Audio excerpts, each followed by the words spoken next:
نحمده ونصلي ونسلم على رسوله الكريم وخاتم النبيين وعلى آله وأزواجه وأصحابه وأتباعه أجمعين.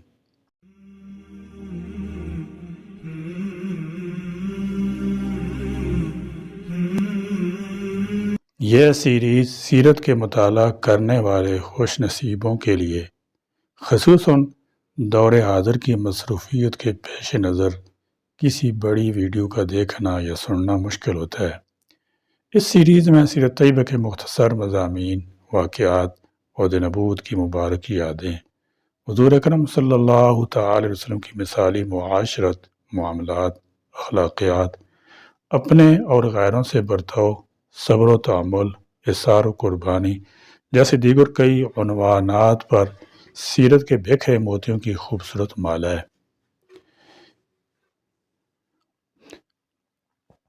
اس میں سیرت طیبہ کے تقریباً تمام پہلوؤں پر مختصر جواہرات جمع کیے گئے ہیں، جن کا دیکھنا اور سننا گویا مکمل سیرت طیبہ کے مطالعہ کرنے کے مترادف ہے۔ اس کورس میں کوشش کی گئی ہے کہ مصروف خواتین و حضرات کے ذوق کی رعایت رکھی جائے۔ اللہ تعالیٰ جل شانہ اپنے محبوب صلی اللہ تعالی وسلم وسیلہ سے اس آسان سیرت کو بھی ہمارے لیے وسیلہ نجات بنائے اور سیرت کے ان جواہرات کو عملی زندگی میں اجاگر کر کے روز محشر حضور اکرم صلی اللہ تعالی وسلم شفاعت کا ذریعہ بنائے۔ اللہ تعالیٰ کے آخری رسول حضرت محمد مصطفیٰ احمد مجتبیٰ صلی اللہ تعالی وسلم کو تبلیغ اسلام کی پاداش مشکلات، مصائب، تکالیف، آزمائشوں، اذیتوں اور امتحانات سے دوچار ہونا پڑا۔ مکہ میں جان لیوا مظالم، جان نثاروں کی مظلومانہ بے بسی، جو لوگ آپ صلی اللہ تعالی علیہ وسلم کے دست حق پر اسلام کی بیعت کرتے رہے اور اسلام کی شعائیں پھیلتی رہیں، کفار و مشرکین کی غیظ و غضب میں اضافہ ہوتا چلا گیا۔ وہ مسلمان جو کچھ حیثیت رکھتے تھے یا ان کا کوئی حامی مددگار تھا، ان پر کفار مشرکین اپنے غصے اور ظلم و جور کا اظہار کرنے سے قاصر اور عاجز تھے، مگر جو مسلمان صحابہ غریب نادار تھے ان کا کوئی حامی مددگار نہ تھا اور نہ وہ خود کوئی خاندانی قبیلی حیثیت رکھتے تھے۔ ان پر کفار مشرکین نے ظلم و ستم کا لامتناہی سلسلہ شروع کر دیا۔ کفار نے ان غریب صحابہ کو طرح طرح سے پریشان کیا اور ستایا، مگر ان کے ایمان میں دن بدن اضافہ ہی ہوتا رہا۔ نبی اکرم صلی اللہ تعالی علیہ وسلم کے دادا پھر چچا ابو طالب قریش کی نظر میں بڑے شرف اعزاز کے مالک تھے۔ آپ کے خاندانی قبیلی وجاہت اہمیت بھی سب کے نزدیک مسلم تھی، اس لیے آپ صلی اللہ تعالی وسلم پر حملہ آور ہونا ایک بڑی جنگ کو دعوت دینا تھا۔ اس لیے کچھ لوگ آپ صلی اللہ تعالی وسلم کو گزند پہنچانے سے گریز کرتے تھے، مگر اس کے باوجود بھی بہت سے حرمان نصیبوں نے نبی اکرم صلی اللہ تعالی وسلم کو طرح طرح سے ستایا اور آپ صلی اللہ تعالی وسلم مختلف مصائب آلام سے دوچار ہونا پڑا۔ آج کے سبق میں نبی کریم صلی اللہ تعالی علیہ وسلم کے چند جانثار صحابہ کا تذکرہ پڑھتے ہیں۔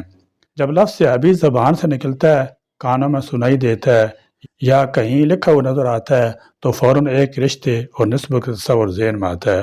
حضور خاتم النبیین حضرت محمد مصطفیٰ صلی اللہ تعالی وسلم پر ایمان لانے والے وہ خوش نصیب جنہوں نے آپ کی صحبت پائی، خواہ ایک لمحہ کے لیے صحیح۔ جی ہاں، یہ ایک تعلق ہے جو ذہن میں آتی ہی زبان رضی اللہ عنہ کہنے کے لیے لبکتی ہے۔ دل و دماغ محبت، عشق، وفا، جذبہ ایمانی اور جانثاری جیسی ملی جلی کیفیات سے لبریز ہو جاتے ہیں۔ ہم اللہ کریم اور اس کے پیارے اور آخری نبی حضرت محمد عربی صلی اللہ تعالی وسلم پر ایمان لانے سے مسلمان ہوئے ہیں، جبکہ ایمان کی یہ دولت، اسلام کی نسبت اور قرآن کی نعمت انہی نفوس قدسیہ صحابہ کرام علیہم الرضوان کے وسیلے سے ہم تک پہنچی ہے۔ یہ عظیم جماعت ایسے ایسے فضائل، خصائل، خصائص اور شمائل کی مالک ہے کہ قرآنی آیات ان کی گفتار و کردار پر صادق ہیں اور احادیث طیبات ان کی شان و عظمت بیان کرتی ہیں۔ یہی وہ عظیم گروہ ہے کہ جس کے بارے میں کہیں تو وَكُلًّا وَعَدَ اللَّهُ الْحُسْنَىٰ فرما کر ان کی قطعی جنتی ہونے کا اعلان فرمایا، تو کہیں رضی اللہ عنہم ورضوا عنہ فرما کر اللہ کریم کی ان سے قطعی رضا اور ہر صحابی نبی جنتی کا مزہ سنایا جاتا ہے۔ جب رسول مکرم صلی اللہ تعالی وسلم کے دشمن کا معاملہ آتا ہے تو ان نفوس قدسیہ کو بارگاہ الہی سے اشداء والکفار کا لقب ملتا ہے، اور جب بامی تعلقات کی باری آتی ہے تو رحماء بینہم کے مختصر سے جملے میں صحابہ و اہل بیت کی سیرت کو بیان کر دیا جاتا ہے۔ صحابہ کرام علیہم الرضوان کو یہ جو مقام و عظمت اور شان و رفعت عطا ہوئی ہے، اس کا سبب عطا الہی کے ساتھ ساتھ ان کی وفاداریاں اور جانثاریاں بھی ہیں۔ آج 14.5 صدیاں گزر گئی ہیں، اس کے باوجود قرآن کریم ایک حرف کی بھی تبدیلی کے بغیر ہمارے پاس موجود ہے۔ یہ مبارک کتاب صحابہ کرام علیہم الرضوان نے ہی کتابی صورت میں جمع کر کے ہم تک پہنچائی ہے۔ وفاداری اور سچی محبت کی حقیقی مثالیں دیکھنی ہوں تو صحابہ کرام علیہم الرضوان کی زندگانی کا مطالعہ کریں۔ محبوب کریم صلی اللہ تعالی وسلم پر جانے لوٹانے کی داستانیں جاننا چاہیں تو سیرت صحابہ پڑھیں۔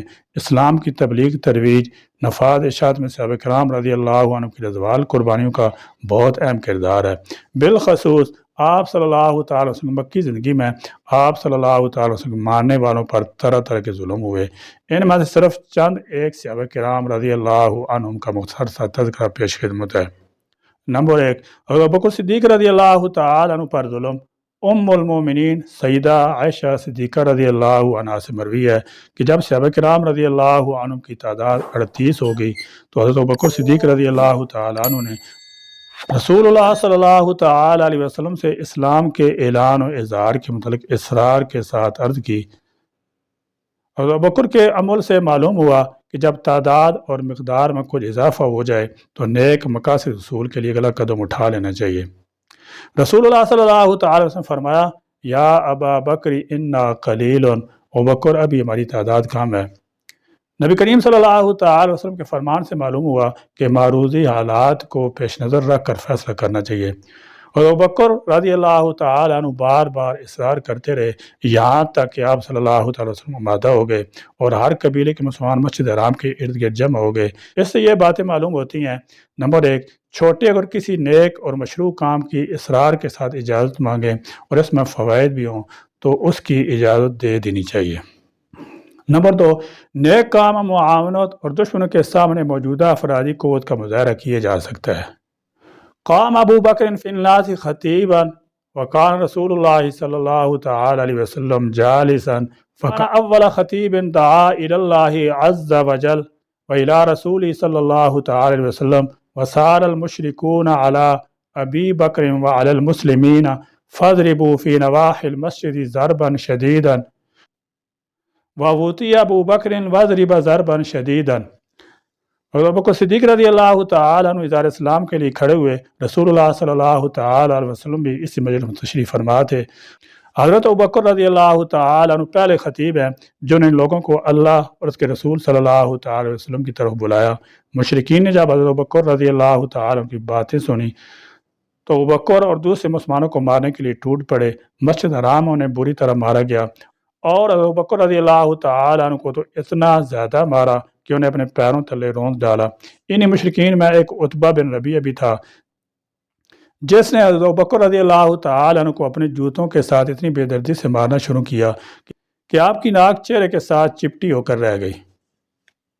اس سے معلوم ہوا، نمبر 1، بڑوں کی موجودگی اور سرپرستی میں چھوٹوں کو کام کرنے کا موقع ملے تو اس سے فائدہ اٹھانا چاہیے۔ نمبر 2، دینی کام کی وجہ سے مشکلات آئیں تو اس کی وجہ سے عزت کم نہیں ہوتی بلکہ بڑھ جاتی ہے۔ کچھ دیر بعد آپ رضی اللہ تعالی عنہ کے قبیلے بنو تیم والے وہاں پہنچے اور مشرکین کو آپ رضی اللہ تعالی عنہ سے دور ہٹایا، آپ کو ایک کپڑے میں ڈالا اور اٹھا کر آپ گھر پہنچایا۔ آپ اس قدر زخمی ہو چکے تھے کہ انہیں آپ کی موت یقینی نظر آنے لگی۔ اس کے بعد آپ رضی اللہ تعالی عنہ قبیلے والے مسجد حرام آئے اور خاندانی طور پر بدلے کا اعلان کرتے ہوئے کہا، واللہ لئن مات ابو بکر لنقتلن عتبہ بن ربیعہ، اللہ کی قسم اگر ابو بکر انہی زخموں کی تاب نہ لاتے ہوئے فوت ہو گئے تو ہم اس کے بدلے میں عتبہ بن ربیعہ کو مار ڈالیں گے۔ بہرحال وہ بدلے کا اعلان کرنے کے بعد آپ رضی اللہ تعالی کے پاس آئے۔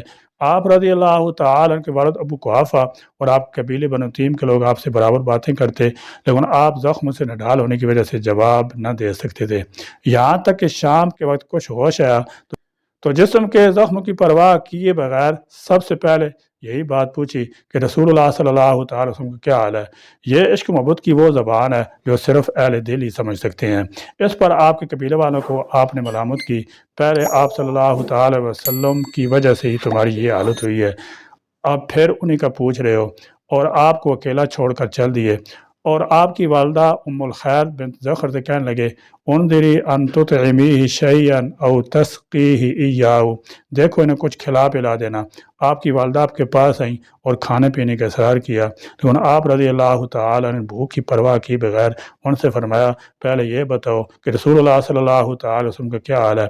ام الخیر کہنے لگی، بخدا مجھے آپ کے دوست کی کچھ خبر نہیں۔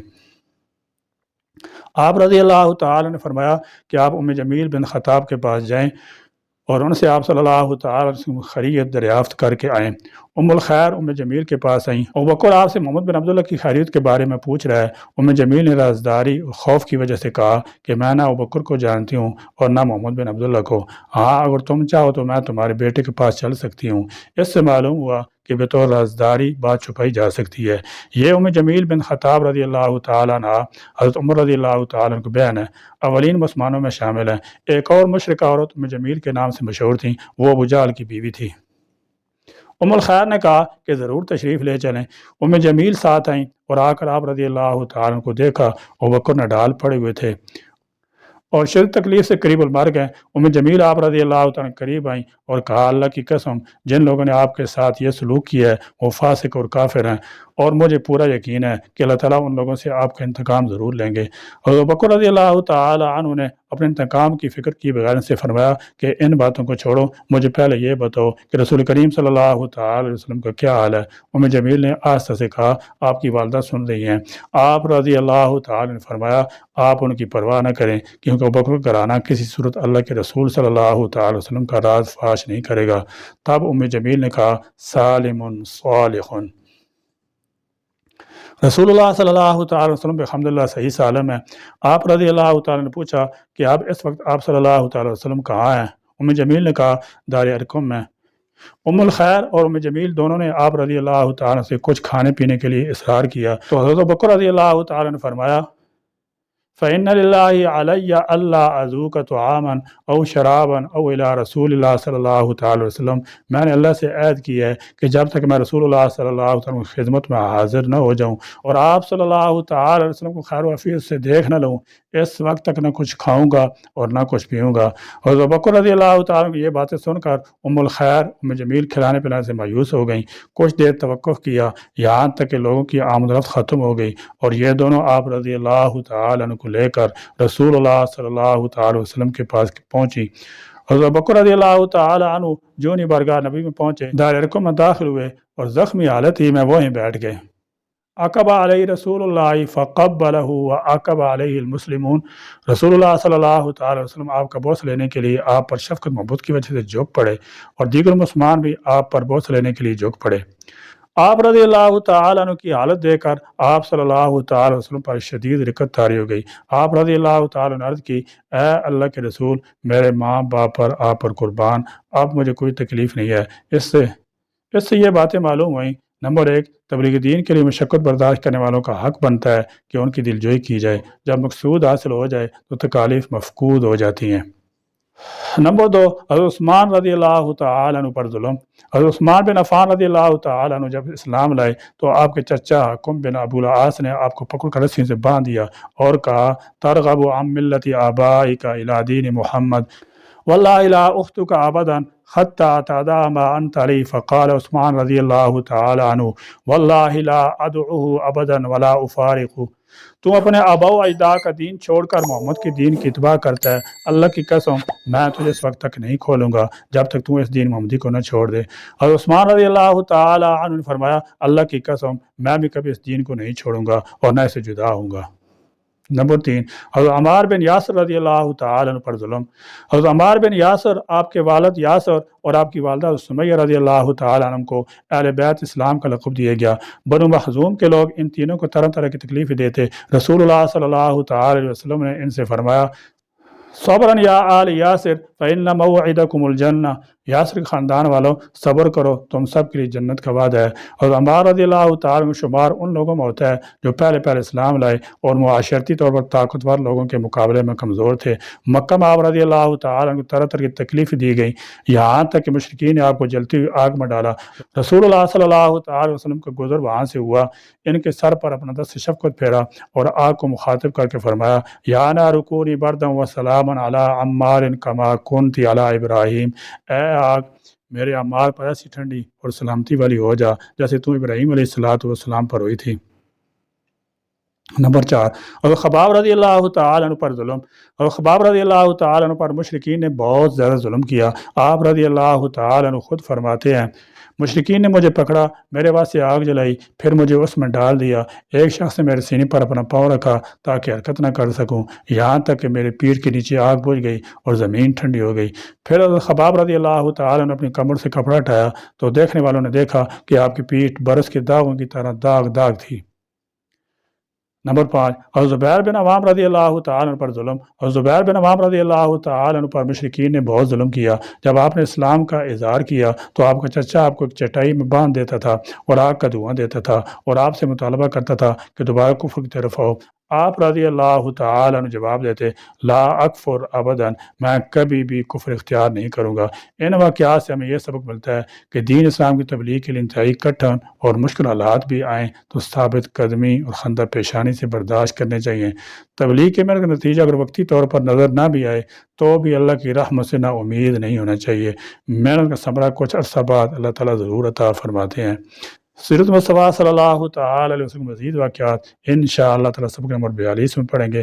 اللہ تعالیٰ ہمیں آپ صلی اللہ تعالی علیہ وسلم کی سیرت مطالعہ پڑھنے اور اس پر عمل پیرا ہونے کی توفیق بخشے، آمین۔ وآخر دعوانا الحمدللہ رب العالمین۔